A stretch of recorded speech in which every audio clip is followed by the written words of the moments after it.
మీరు 'ఠాగూర్' సినిమా చూసారా? 'ఠాగూర్' సినిమాలో చిరంజీవి అద్భుతమైన సినిమా. ఆ సినిమాలో ఒక సీన్ ఉంటుంది. ఒక పేషెంట్ చనిపోయిన వ్యక్తిని చిరంజీవి హాస్పిటల్‌లో చేరుస్తాడు. హాస్పిటల్‌లో చనిపోయిన విషయం తెలుసుకున్న తర్వాత హీరో చేరుస్తాడు హాస్పిటల్. సో, హాస్పిటల్ డాక్టర్లు ఏం చేస్తారు? అరే! ఇతను ఇంకా కొన ప్రాణాలతో ఉన్నాడు అని ఐసీయూలో పెడతారు. ఐసీయూలో పెట్టి చిరంజీవి నుంచి లక్షల లక్షల డబ్బులు పోగేశారు. సో, ఆ పోగేసిన తర్వాత చిరంజీవి ఏం చేశాడు? అతను అంతకు ముందే చనిపోయాడు అని డెత్ సర్టిఫికేట్‌ను ప్రొడ్యూస్ చేశాడు. డెత్ సర్టిఫికేట్ ప్రొడ్యూస్ చేసి మీరు శవానికి ట్రీట్మెంట్ చేశారు అని కోర్టుకు లాగి వాళ్ళను కాళ్ళ బేరానికి తెచ్చుకుంటాడు. సో, ఇది కేవలం సినిమాలో మాత్రం కాదు, నిజ జీవితంలో కూడా జరుగుతుంది. ఎప్పుడు జరుగుతుంది? మనం అలర్ట్‌గా లేకపోతే ఇటువంటి మోసాలు, ఘోరాలు ప్రైవేట్ హాస్పిటల్‌లో చాలా జరుగుతున్నాయి. రోజు రోజుకి ఈ వాతావరణంలో వచ్చే మార్పుల కారణంగానో, లేకపోతే కాలుష్యం వల్లనో, లేకపోతే నీరు వల్లనో, లేకపోతే ప్రమాదాల వల్లనో, ఏ కారణం వల్ల అయినా సరే మన ఆరోగ్యం అప్పుడప్పుడు దెబ్బతింటుంది. సో, ఈ ఆరోగ్యం దెబ్బతిన్నప్పుడు సాధారణంగా మనమేమనుకుంటాం? అరే! ఆస్పత్రికి వెళదాము, అక్కడ ఆరోగ్యం మెరుగుపరుచుకుందాం అని అనుకుంటాం. కానీ ఆస్పత్రికి వెళ్ళాలంటేనే ఇప్పుడు భయపడాల్సిన పరిస్థితులు ఏర్పడ్డాయి. ఆస్పత్రికి వెళ్ళాలంటేనే ఆలోచించాల్సి వస్తుంది. ఎందుకు అంటే హాస్పిటల్‌లో అక్కడ ఆరోగ్యం పడకపోగా ప్రాణాలు పోయే పరిస్థితులు ఏర్పడ్డాయి. లేకపోతే ఉన్న డబ్బులు మొత్తం హాస్పిటల్స్ లాగేసుకుంటున్నాయి. ఇది కేవలం ప్రైవేట్ హాస్పిటల్స్, కార్పొరేట్ హాస్పిటల్‌లో కొన్ని చోట్ల మాత్రమే ఈ దారుణాలు జరుగుతుంది. అందుకని ప్రజలు భయపడుతున్నారు హాస్పిటల్‌కు వెళ్ళడానికి. ఒక డాక్టర్ నిర్లక్ష్యం వల్ల ఒక మనిషి చనిపోతే మనం ఏం చేయాలి? ఎలా అప్రోచ్ చేయాలి? అసలు హాస్పిటల్స్‌లో ఏం మోసం జరుగుతుంది? చూద్దాం. అసలు మెడికల్ నిర్లక్ష్యం అంటే వైద్యపరంగా మెడికల్ నిర్లక్ష్యం అనేది ఇప్పుడు బాగా ఎక్కువైపోయింది. అంటే దాన్ని మెడికల్ మర్డర్ అని కూడా అంటారు. ఆపరేషన్ థియేటర్‌లో కడుపు కోసి కత్తెరలు మర్చిపోయిన కాలాలు కూడా ఉన్నాయి. ఒక రోగికి అలర్జీ వచ్చిందని అనవసరమైన మెడిసిన్స్ ఇచ్చి, ఇంజెక్షన్‌లు ఇచ్చి చంపేసిన కాలాలు కూడా ఉన్నాయి. ఆక్సిజన్ సిలిండర్ పెట్టి చనిపోయిన తర్వాత డబ్బులు లాగేసుకున్న కాలాలు కూడా ఉన్నాయి. అటువంటి హాస్పిటల్స్ కూడా ఉన్నాయి. సో, ఇటువంటి హాస్పిటల్స్ అన్నింటి మీద అక్కడక్కడ కేసులు నమోదవుతున్నాయి కానీ, ప్రతి ఒక్కరూ జరిగిన నష్టానికి గాని, బాధపడ్డ వాళ్ళు గాని, ఆ కేసులు నమోదు చేయడానికి వెనకంజ వేస్తున్నారు. ఎందుకంటే వాళ్ళ కర్మ వాళ్ళే పోతారు అని ఆలోచించుకుంటూ ఉన్నారన్నమాట. ఈ ప్రైవేట్ హాస్పిటల్‌లో చేసిన తప్పుల వల్ల కొందరు ప్రాణాలు కోల్పోయారు. దీంతో ఆ కుటుంబ సభ్యులు వాళ్ళు తప్పు చేసినందువల్లే మా వాళ్ళు ప్రాణాలు కోల్పోయారని డైరెక్ట్‌గా ఏకంగా సుప్రీం కోర్టు తలుపు తట్టారు. సో, సుప్రీం కోర్టు కొన్ని కేసులలో చరిత్రలో నిలిచిపోయే తీర్పులిచ్చింది. ఆ తీర్పులు ఒక్కసారి చూద్దాం. ఖాళీ ఆక్సిజన్ సిలిండర్ కేసు, దీన్ని జాకబ్ మాథ్యూ కేసు అని కూడా అంటారు. ఈ ఒక హాస్పిటల్ ఏం చేసింది అంటే, ఒక రోగి బ్రీతింగ్ తీసుకోలేని పరిస్థితిలో ఒక ఆక్సిజన్ సిలిండర్ పెట్టింది.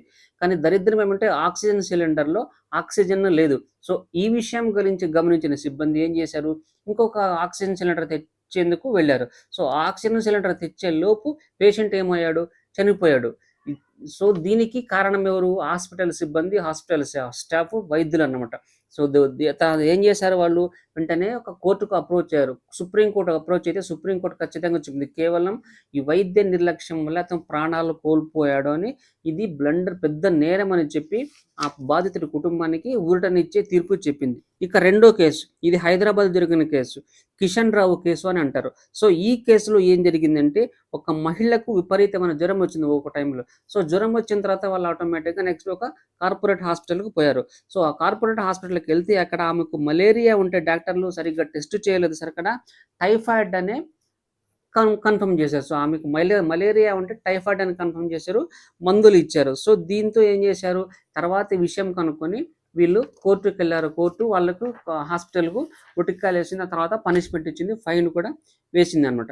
So, another important case doctor Kunal Saha case అని అంటారు ఇది. ఇది సుప్రీం కోర్టు చరిత్రలోనే అతిపెద్ద కేసుగా తీర్పు చెప్పిన కేసుగా మనం దీన్ని చూడవచ్చు. సో, ఇక్కడ ఏం జరిగింది, ఒక మహిళకు డాక్టర్లు ఏం చేశారంటే ఓవర్ డోస్ స్టెరాయిడ్స్ ఇచ్చారు. అంటే ఇవ్వాల్సిన మందుల కంటే ఎక్కువ ఇచ్చారు. సో, ఆ విధంగా చేయడం వల్ల ఏమైంది, ఆమె శరీరంలో ఉన్న అవయవాలు మొత్తం పార్ట్స్ అన్నీ దెబ్బతిన్నాయి. సో, ఆ విధంగా దెబ్బతినడం వల్ల పాపం ఆ పేషెంట్ చనిపోయింది. ఈ కేవలం ఓవర్ డోస్ ఇచ్చినందువల్లనే ఆ మహిళ చనిపోవడంతో సుప్రీం కోర్టుకు ఆ బాధితులు పోయిన తర్వాత సుప్రీం కోర్టు చాలా సీరియస్‌గా పరిగణించి ఆ హాస్పిటల్స్‌కు రూ.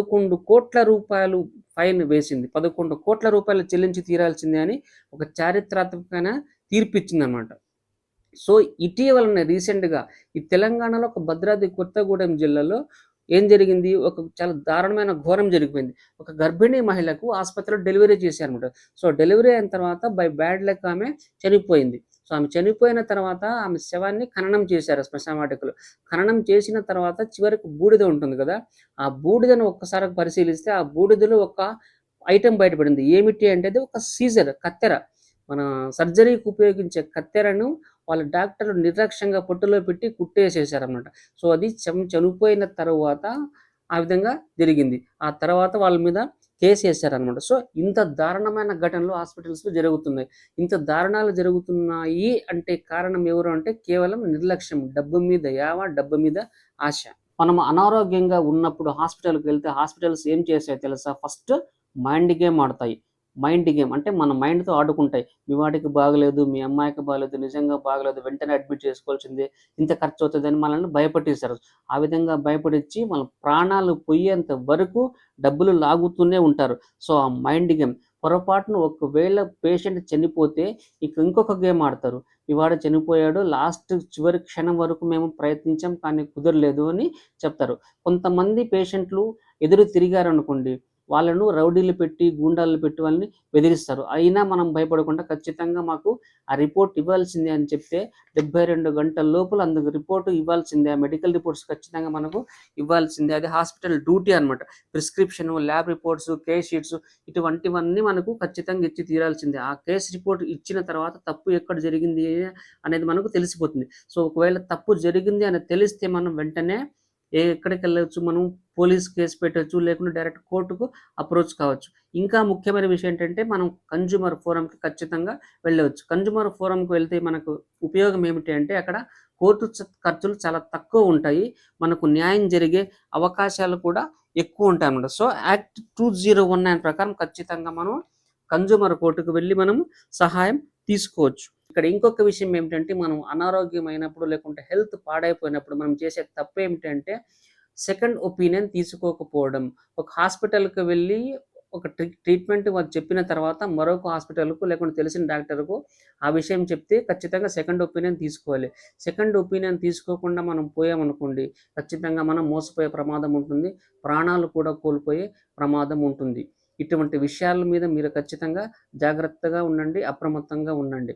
ఇటువంటి ఈ విషయాన్ని, ఈ వీడియోని మీకు తెలిసిన వారికి షేర్ చేయండి. ఎందుకంటే కనీసం ఒకరికనేది ఉపయోగపడుతుందనమాట. Thank you for watching.